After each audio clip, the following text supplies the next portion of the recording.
On December 4, 2024, a stunning and calculated crime took place in the heart of Midtown Manhattan. Brian Thompson, the CEO of United Healthcare, was brutally killed in broad daylight. The alleged killer, 26-year-old Luigi Mangione, has been arrested and charged with the heinous crime. The scene unfolded near the Midtown Hilton Hotel, one of the busiest spots in New York City, during the afternoon rush hour. Eyewitnesses described a chilling event. A man dressed in dark clothing calmly approached Thompson, fired several shots at point-blank range using a suppressor-equipped firearm, and then vanished into the crowd, leaving authorities stunned.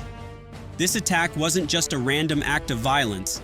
The methodical execution and precision of the crime pointed to something far more premeditated.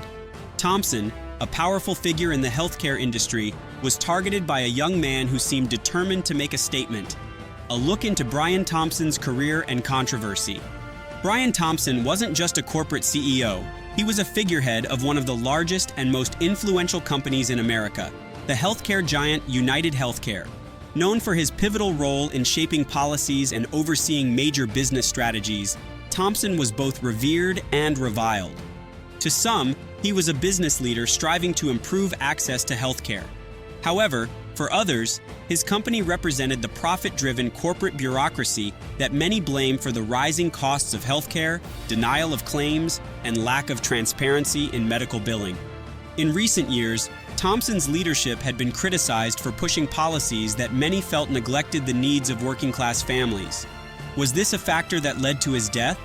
Was Mangione's attack motivated by ideological frustration with Thompson's role in the system? As we look deeper into the murder, one thing is clear. This wasn't just about the man, it was about the system he represented. The arrest of Luigi Mangione. Luigi Mangione's arrest took place on December 9, 2024, just 5 days after the assassination. Officers apprehended him at a McDonald's in Altoona, Pennsylvania, following an anonymous tip from a customer who recognized him from media coverage. When Mangione was taken into custody, authorities discovered unsettling items. Along with the 3D printed gun, he had a suppressor and forged identification. But perhaps the most chilling find was a manifesto handwritten by Mangione himself. In the manifesto, Mangione outlined his grievances against the American healthcare system. He condemned corporations like United Healthcare for exploiting the sick and profiting off people's suffering. His radicalized view painted healthcare executives as the new villains of the modern era, and Thompson, being the CEO of United Healthcare, was positioned as the ultimate target. Further investigation into Mangione's digital footprint revealed disturbing online activity. He had frequented fringe forums where discussions about anti-corporate extremism and the manufacture of illegal weapons were common.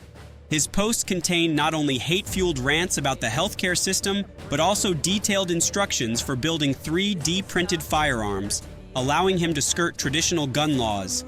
This revelation is disturbing, not just for what it says about Mangione's mindset, but for the implications it has on the growing problem of untraceable 3D printed weapons. How widespread is this phenomenon, and what kind of threat does it pose? The weapon of choice, 3D printed guns and the future of crime. The use of 3D printed firearms in this case is a game changer.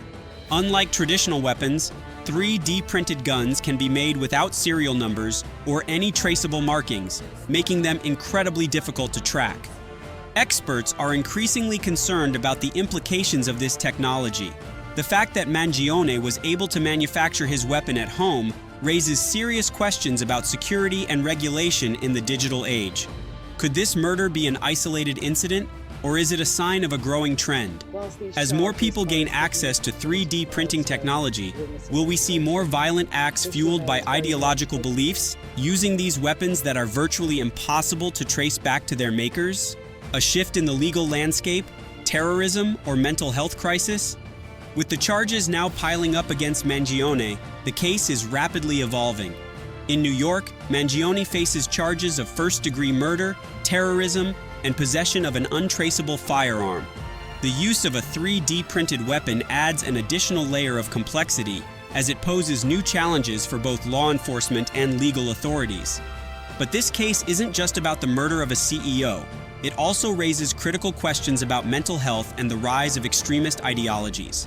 Many are now asking, is Mangione's attack a symptom of a deeper societal issue where individuals feel disenfranchised and powerless and turn to violence as a means of expressing their frustration? There's also the possibility that Mangione's actions may represent a broader movement, one that views corporate figures as legitimate targets in an ongoing war against capitalism.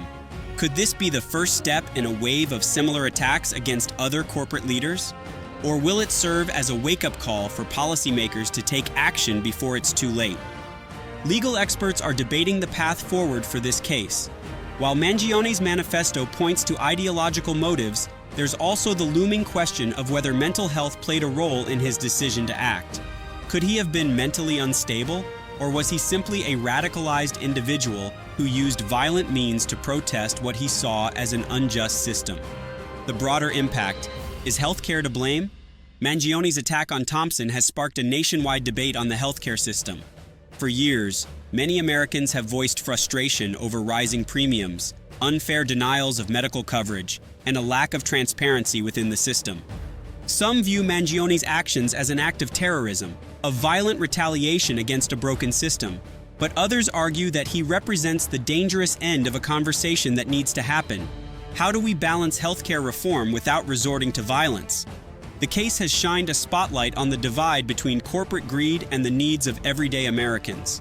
As the nation grapples with rising healthcare costs and an increasingly polarized political climate, Mangione's crime raises disturbing questions. Is this just the beginning of a larger anti-corporate movement? And if so, how do we address it before more people fall victim to radicalization? The aftermath. What's next for Mangione and the trial? Luigi Mangione's trial promises to be one of the most high-profile legal battles in recent years. With charges of murder, terrorism, and the use of 3D printed weapons, this case is likely to set legal precedents. As the trial unfolds, Mangione's defense team is expected to challenge the prosecution's narrative, emphasizing his mental health struggles and his potential lack of intent. On the other hand, the prosecution will push hard to argue that Mangione's actions were premeditated and ideologically driven. This case could change the way we think about domestic terrorism, the role of corporate accountability, and the relationship between technology and crime. As more information comes to light, we may uncover even darker motivations behind Mangione's actions, further reshaping public perceptions. The digital age and the future of extremism. While the details of Mangione's attack and manifesto may seem isolated, they represent a larger issue: the growing influence of online extremism.